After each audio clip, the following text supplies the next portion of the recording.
گریمانەی بنەڕەتی ئەمریکا پێش دەستپێکردنی جەنگی سەر ئێران ئەوە بوو کە سزای تون دەبێتە هۆی پاشەکشەی ئەو وڵاتە بۆ ڕێکەوتنێکی زۆر باش.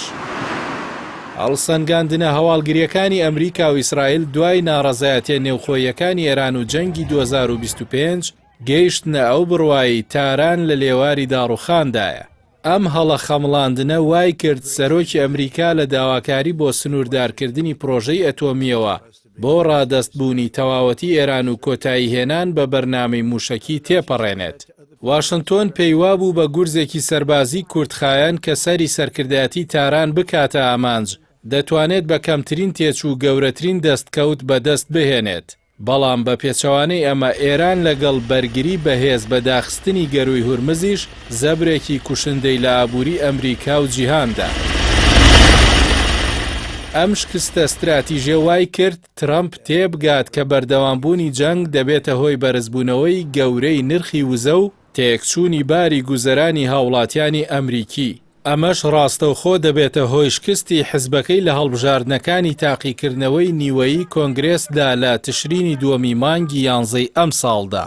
هەر بۆیە ئیدارەی ترامپ ناچار بوو لە دروشمی ڕادەستبوون پاشەکشە بکات و لە ڕێگەی نێوەندگیری پاکستانەوە هەوڵی ئاگربەست بدات. لێرەدا وەرچەرخانێکی گەورە لە هاوکێشەکەدا ڕوویدا.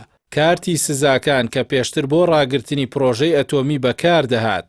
ئێستا تەنها بۆ ڕازیبوونی ئێران بەکردنەوەی گەروی هورمز بەکاردێت. ئەمەش بەواتای ئەوەی جەنگەکە نەک هەر ئێرانی لاواز نەکرد، بەڵکو وەک خۆیان دەڵێن دەستکەوتی نوێی وەک سەرپەرشتیکردنی هورمز و قەرەبووی جەنگیشی بۆ تاران فراهەم کرد. لە نێو ئەم تەموو مژی جەنگەدا ئێران گرە و لەسەر هەستیاری ترامپ بەرامبەر بە دەنگدەرانی دەکات. بە تایبەت کە ئەمریکا بە هاوبەشی لەگەڵ مەکسیک و کەنەدا لە بەردەم ڕێکخستنی جامی جیهانی 2026 دایە و نایەوێت ئەو بۆنە گەورەیە ببێتە سەکۆیەک بۆ ناڕەزایەتی دژی سیاسەتەکانی. سەرۆکی ئەمریکا ئێستا لە بەردەم بژاردەی داخستن بەرامبەر داخستن یان کردنەوە بەرامبەرکردنەوەدایە.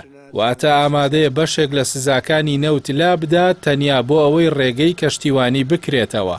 ئەم ئاراستە نوێی دۆناڵد ترامپ بەرەو ڕێکەوتن درزێکی قوڵی لەگەڵ بنیامین نەتانیاهۆ سەرۆکوەزیرانی قەوارەی زایۆنی دروست کردووە کە خوازیاری وێرانکردنی تەواوەتی ئێرانە.